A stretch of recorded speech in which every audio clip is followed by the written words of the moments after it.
You ask Tiger to solve. This deals with linear equations with one unknown. The final result is z equals 36. Let's solve it step by step. Simplify the expression. Combine like terms. Swap sides.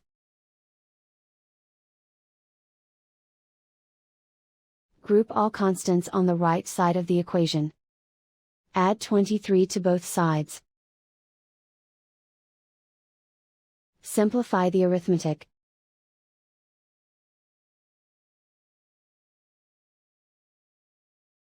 Isolate the z. Multiply both sides by inverse fraction 6/5. Group like terms. Multiply the coefficients. Simplify the fraction.